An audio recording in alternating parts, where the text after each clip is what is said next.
Good morning, students. In our last class, we have discussed that how does the covalent bond between the elements take place, किस तरीके से covalent bonds जो हैं वो बनते हैं और जो कोवेलेंट बॉन्ड्स के कारण जो कंपाउंड्स बनते हैं जिनको कि हम कोवेलेंट कंपाउंड्स बोलते हैं उन कोवेलेंट कंपाउंड्स की क्या प्रॉपर्टीज़ होती हैं, राइट। वो चीज़ हम लोगों ने डिस्कस की थी इन अवर लास्ट क्लास।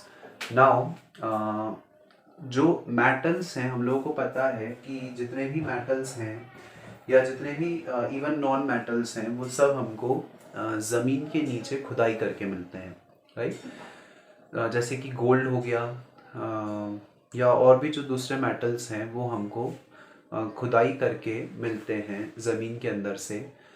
तो ऐसा क्या होता है, और ऑब्वियसली बात है कि ऐसा तो नहीं है कि हम लोगों ने खुदाई करी तो सोना हमको पड़ा हुआ मिल गया, राइट। हमको वो रॉ फॉर्म में मिलता है, कच्चे फॉर्म में मिलता है, उसको हमको निकाल के उसकी रिफाइनिंग करनी पड़ती है, उस पर बहुत सारी प्रोसेसिंग करनी पड़ती है, तब जाके हमको जो गोल्ड है वो मिलता है। और जैसे गोल्ड वैसे ही दूसरे मेटल्स भी हमको उसी तरीके से मिलते हैं, राइट। तो today we are going to discuss कि किस तरीके से जो मेटल्स हैं वो हमको मिलते हैं अंडर द अर्थ। इसके बाद किस तरीके से उनकी रिफाइनिंग की जाती है। ऑब्वियसली बात है कि वो रॉ फॉर्म में मिल रहे हैं तो उनको रिफाइनिंग की ज़रूरत होती है ताकि उनसे हमको प्योर फॉर्म में जो मेटल्स हैं वो मिल पाएँ, राइट। तो एक्चुअली ये जो प्रोसेसेस की जाती हैं जिनसे कि हमको प्योर फॉर्म में मेटल ऑब्टेन हो पाए, उस प्रोसेस को बोला जाता है मेटलर्जी, राइट। अलग अलग तरीके की प्रोसेस होती हैं अलग अलग तरीके के मेटल्स को ऑब्टेन करने के लिए, लेकिन जो मेटलर्जी की प्रोसेसेस हैं that have been omitted from your syllabus, so we shall not discuss these processes here in detail. But हमको ये पता होना चाहिए कि जो सर्टेन डेफिनेशंस हैं उनसे रिलेटेड, जैसे कि मिनरल क्या होते हैं, ओर्स क्या होते हैं, किस तरीके से ओर से हमको किस तरीके की चीज़ें जो हैं, कौन से मेटल्स कहाँ से मिलते हैं, कौन से नॉन मेटल्स कहाँ से मिलते हैं, ये सब के बारे में एक बेसिक नॉलेज जो है वो हमको होना चाहिए, right. So we will just discuss here that what are the certain basic terms that are related to our topic. But जो प्रोसेसेस इन्वॉल्व हैं उनकी रिफाइनिंग में, वो प्रोसेसेस हम लोग डिटेल में डिस्कस नहीं करेंगे। So first of all we should know that जो पूरी चीज़ है वो स्टार्ट होती है एक टर्म से, दैट इज मिनरल। तो क्या होता है मिनरल का मतलब, क्या समझते हैं हम मिनरल से। सो मिनरल शब्द का मतलब होता है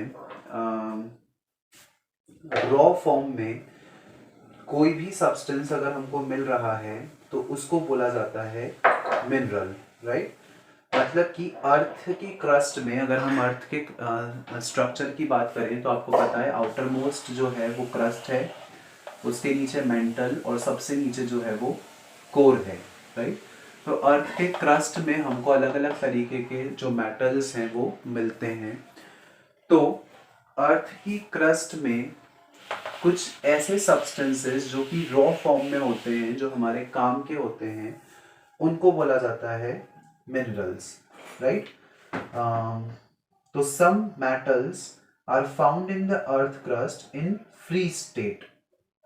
फ्री स्टेट में मिलते हैं वो हमको, ऐसा तो नहीं है कि वो हमको प्योर फॉर्म में मिलेंगे, राइट। तो एक नेचुरल फॉर्म में या एक रॉ फॉर्म में अर्थ के क्रस्ट में जो अवेलेबल होता है उसको बोला जाता है मिनरल।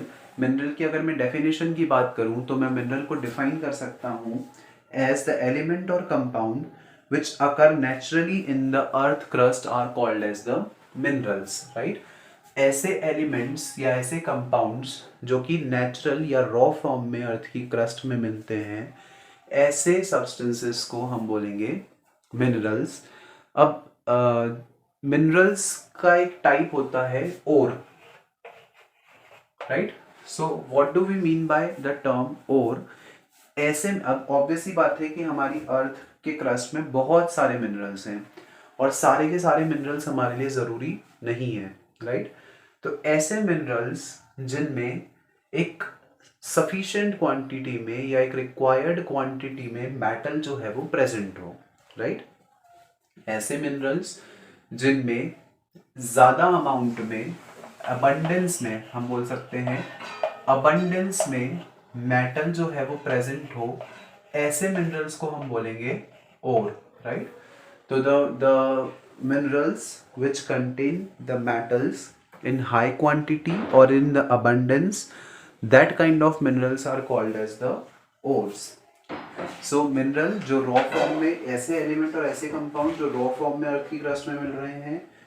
ओर का मतलब होता है जिनमें की मेटल जो है वो हाई क्वांटिटी में हमको मिले, जिससे कि अगर मैं मेटल को एक्सट्रैक्ट करूं तो मुझे कुछ प्रॉफिट हो, राइट। क्योंकि इतना खर्चा करके अगर हम मिनरल निकाल रहे हैं, उसकी रिफाइनिंग कर रहे हैं, तो हम क्या चाहेंगे कि उससे हमको प्रॉफिट हो। तो ऐसे मिनरल्स जिनसे प्रॉफिटेबल अमाउंट में मेटल्स एक्सट्रैक्ट किए जा सकें, उनको बोला जाता है ओर्स। तो बेसिकली इसी ओर की रिफाइनिंग की जाती है, इसी ओर पर अलग अलग तरीके की प्रोसेसिंग की जाती है, और उस प्रोसेसिंग की हेल्प से हमको अलग अलग तरीके के मेटल्स जो हैं वो मिलते हैं, राइट। तो अब हम समझते हैं कंसंट्रेशन ऑफ ओर के बारे में। कंसंट्रेशन ऑफ ओर समझने से पहले हमने रिएक्टिविटी सीरीज डिस्कस की थी, जिसमें हम लोगों ने डिस्कस किया था कि कुछ मेटल्स जो हैं वो हाईली रिएक्टिव होते हैं, जैसे कि potassium, sodium, calcium, magnesium, aluminium, right. Potassium, sodium, calcium, magnesium, aluminium, ये कुछ ऐसे मेटल्स थे जो कि हाईली रिएक्टिव थे, राइट। तो और इसके बाद हम लोगों ने कुछ लेस रिएक्टिव मेटल्स के बारे में भी पढ़ा था, जैसे कि जिंक हो गया, iron, lead, copper. Zinc, iron, lead, copper. I am using the symbols here again and again because आप जब इनको ज़्यादा से ज़्यादा प्रैक्टिस करेंगे तभी आपको ये सिंबल्स जो हैं वो याद हो पाएंगे, right. So you should memorise the symbols of all the elements at least till the atomic number 20, right। इसके बाद हम लोगों ने सिल्वर और गोल्ड देखा था, जो कि सबसे कम रिएक्टिव होते हैं, जिसमें भी गोल्ड जो है वो तो लीस्ट रिएक्टिव होता है। तो रिएक्टिविटी सीरीज में अलग अलग मेटल जो है वो अलग अलग रिएक्टिविटी शो करते हैं, उनकी रिएक्शन करने की कैपेबिलिटीज अलग अलग होती हैं, राइट। तो डिपेंडिंग अपॉन देयर रिएक्टिविटी उनको रिफाइन करने की जो प्रोसेसेस होती हैं वो अलग अलग होती हैं। मतलब कि इनको अलग तरीके से रिफाइन किया जाएगा। रिफाइन का मतलब उनको प्योर करना, उनसे प्योर मेटल को एक्सट्रैक्ट करना, राइट। तो इनको अलग तरीके से रिफाइन किया जाएगा, इनको अलग तरीके से, और इनको और अलग तरीके से। तो हर एक मेटल को अलग अलग तरीके से रिफाइनिंग की जाती है डिपेंडिंग अपॉन कि उनकी रिएक्टिविटी कैसी है, राइट। तो जनरली इन सब को रिफाइन किया जाता है इलेक्ट्रोलिसिस की हेल्प से। इलेक्ट्रोलिसिस एक तरीके की मेथड है, वो हम लोग यहाँ पे डिस्कस नहीं करेंगे क्योंकि it has been omitted, but just हमको पता होना चाहिए इनको प्योर करने के लिए इलेक्ट्रोलिसिस का यूज़ किया जाता है। इनकी अगर मैं बात करूँ तो इनके लिए रिडक्शन होता है कार्बन की हेल्प से, तो इनको हम इनके लिए यूज़ करते हैं रिडक्शन प्रोसेस। नेक्स्ट अगर हम बात करें तो ये नेटिव स्टेट में मिलते हैं, राइट। तो अब समझते हैं कि कौन से और में जो और है वो तीन तरीके से हम इनको डिवाइड कर सकते हैं, राइट। तो जितने भी ओर्स हैं हमारे पास उनको हमने तीन तरीकों से डिवाइड कर दिया। First one is metals with high reactivity, high reactivity वाले मेटल्स जिसमें ये सब आ गए। फिर मीडियम रिएक्टिविटी वाले मेटल्स जिसमें बीच वाले एलिमेंट्स आ जाएंगे, और फिर लो रिएक्टिविटी वाले मेटल्स जिसमें कि गोल्ड और सिल्वर जो है वो आ जाएंगे, राइट। तो तीन तरीके से हम लोगों ने बाइफरकेट कर दिए इन ओर्स को। पहला जिसमें ज़्यादा अमाउंट में इस तरीके के मेटल्स मिले, दूसरा जिसमें ज़्यादा अमाउंट में इस तरीके के मेटल्स मिले, और तीसरा जिसमें ज़्यादा अमाउंट में गोल्ड और सिल्वर जो है वो मिले, राइट। तो हाई रिएक्टिविटी वाले जो मेटल्स होते हैं उनका इलेक्ट्रोलिसिस किया जाता है। इलेक्ट्रोलिसिस अभी सिर्फ इतना समझ लीजिए कि इलेक्ट्रिसिटी की हेल्प से उनमें से प्योर मेटल जो है वो इसको एक्सट्रैक्ट किया जाता है। इसको डिस्कस नहीं करना है क्योंकि इट हैज़ बीन ओमिटेड। तो इलेक्ट्रोलिसिस इसका किया जाता है मॉल्टन स्टेट में, मतलब जब वो उसको मेल्ट करके उसका इलेक्ट्रोलिसिस किया जाता है, राइट। तो जितने भी पोटेशियम हो गया, सोडियम हो गया, कैल्शियम, मैग्नीशियम, एल्यूमिनियम, इसके जो ओर्स होते हैं उनको एक्सट्रैक्ट करने के लिए, मतलब इनको एक्सट्रैक्ट करने के लिए ओर में से इलेक्ट्रोलिसिस मेथड का यूज़ किया जाता है। वो भी तब जब वो ओर जो है वो मॉल्टन स्टेट में हो, राइट। और इसकी हेल्प से जो प्योर मेटल है वो हमको यहाँ से मिलेगा। इलेक्ट्रोलिसिस के बाद हमको यहाँ से प्योर मेटल जो है वो मिल जाता है। अब मीडियम रिएक्टिविटी में भी दो अलग अलग तरीके के ओर्स आ जाते हैं, कार्बोनेट और सल्फाइड ओर। इनको भी हम दो अलग अलग तरीकों से बाइफरकेट कर सकते हैं। पहला कार्बोनेट और दूसरा सल्फाइड। कार्बोनेट का मतलब जिसमें कार्बन की वैल्यू ज़्यादा हो, मतलब जिसमें कार्बन का अमाउंट ज़्यादा हो, और सल्फाइड का मतलब जिसमें सल्फर का अमाउंट ज़्यादा हो, राइट। तो कार्बोनेट ओर और सल्फाइड ओर दो तरीके के ओर्स हैं, जिनसे दो तरीके के ओर्स हैं। कार्बोनेट में कार्बन का अमाउंट ज़्यादा, सल्फाइड में सल्फर का अमाउंट ज़्यादा। तो कार्बोनेट वाले ओर्स को प्योरीफाई करने के लिए कैल्सिनेशन मेथड का यूज़ किया जाता है। इनका कैल्सिनेशन किया जाता है। हमको सिर्फ नाम पता होने चाहिए।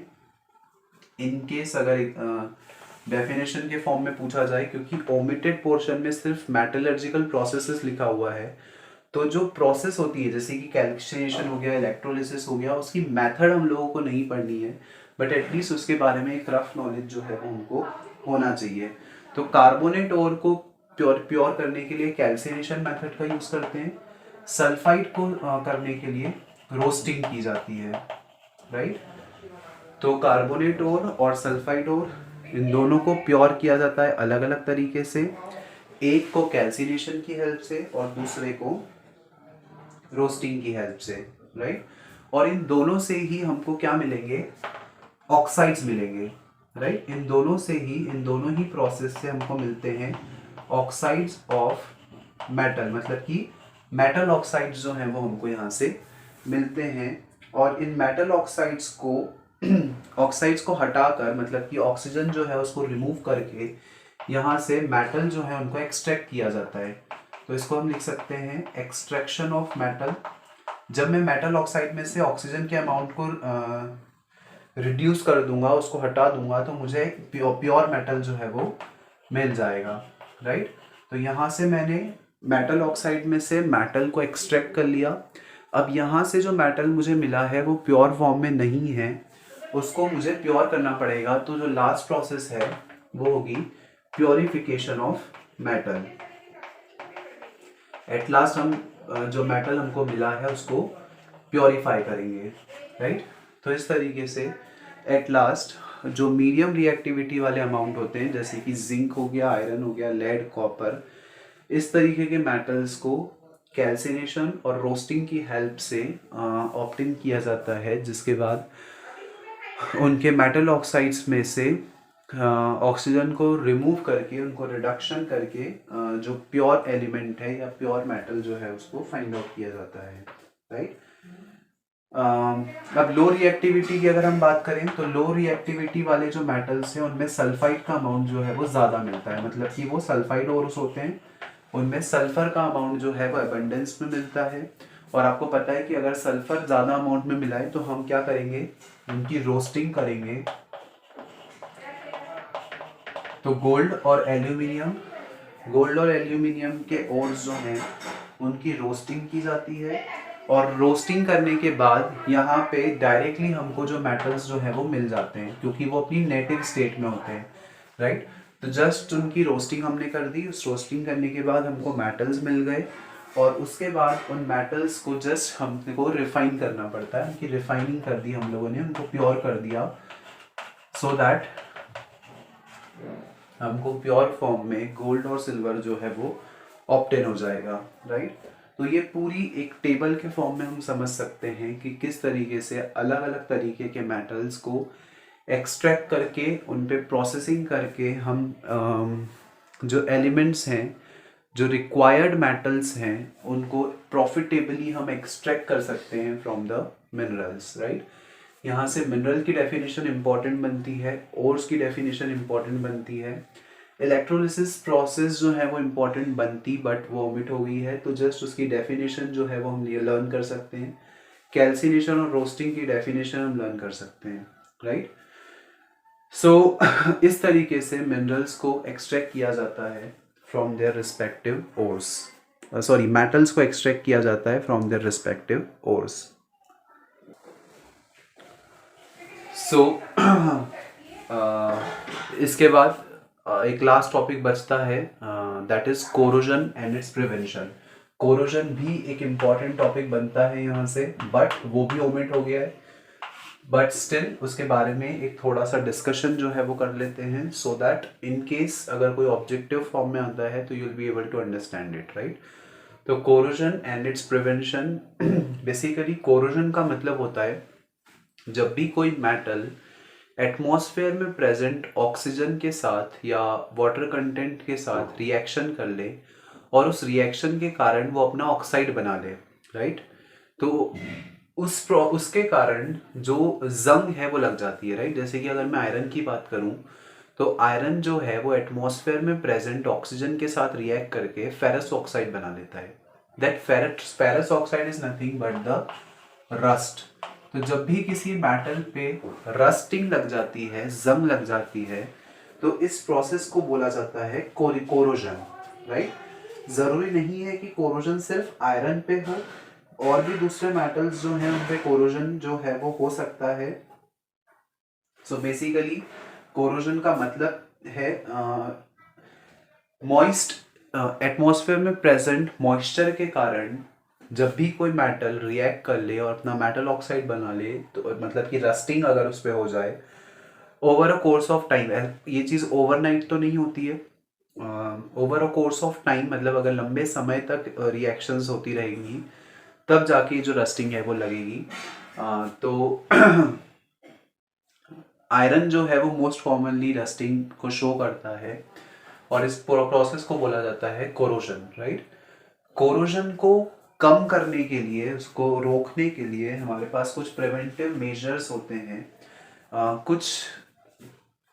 कुछ प्रिवेंशंस हम ले सकते हैं सो दैट रस्टिंग को कम किया जा सके या रस्टिंग को होने से रोका जा सके, राइट।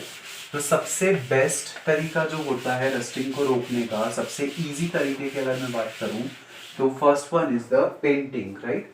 हमारे जो हमारे मेन गेट्स होते हैं आयरन के बने होते हैं उनको हम पेंट कर देते हैं, राइट। तो उनको पेंट करने से क्या होगा, जो आयरन है वो डायरेक्ट कांटेक्ट में नहीं आ पाएगा मॉइस्चर के साथ, और जब वो डायरेक्ट कांटेक्ट में नहीं आ पाएगा मॉइस्चर के साथ तो वो रिएक्शन नहीं हो पाएगी और कोरोजन जो है वो होने से बच जाएगा, राइट। तो सबसे पहला तरीका हो गया पेंटिंग कर देना। सेकंड होता है ऑयलिंग कर देना, उस पर ऑयल की एक लेयर जो है वो डिपॉजिट की जाती है, हम उस पर ऑयल लगा देते हैं, राइट। तो ऑयलिंग या ग्रीसिंग, ऑयलिंग या ग्रीसिंग करने से भी जो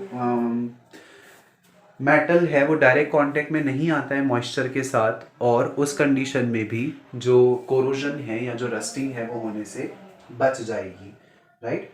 इसके अलावा एक प्रोसेस होती है दैट इज गैल्वेनाइजेशन। गैल्वेनाइजेशन का मतलब होता है कि जब एक मेटल के ऊपर जिंक की, आयरन के ऊपर जिंक की एक प्लेट चढ़ा दी जाती है so that iron direct contact में नहीं आएगा एयर के साथ और जिंक आएगा, राइट। तो उस कंडीशन में भी जो हमारा आयरन आर्टिकल्स हैं उनकी रस्टिंग होने से बच जाएगी, क्योंकि कोरोजन सबसे ज़्यादा आयरन में होता है, जिंक में उतना ज़्यादा नहीं होता है, राइट। जिंक मॉइस्चर के साथ उतना ज़्यादा रिएक्ट नहीं करता है। तो ये कुछ वेज होते हैं। इसके अलावा अलॉयज बना दिए जाते हैं, अलॉय बना दिए जाते हैं। अलॉय का मतलब होता है मान लीजिए आयरन आर्टिकल है तो प्योर आयरन नहीं लिया जाता है, उसमें कोई दूसरे मेटल्स भी ऐड कर दिए जाते हैं ताकि उनकी जो रिएक्टिविटी है वो कम हो पाए, राइट। तो ये कुछ तरीके होते हैं जिन तरीकों की हेल्प से कोरोजन जो है उसको प्रिवेंट किया जा सके, उसको रोका जा सके, राइट। इम्पॉर्टेंट टॉपिक बनता था बट ओमिट हो चुका है, तो हमको जस्ट एक ब्रीफ नॉलेज होना चाहिए उसके बारे में. There is no need to mark it up. So that's all for today's class, students. The further from our next class we shall start a new chapter. So that's all for today. Thank you.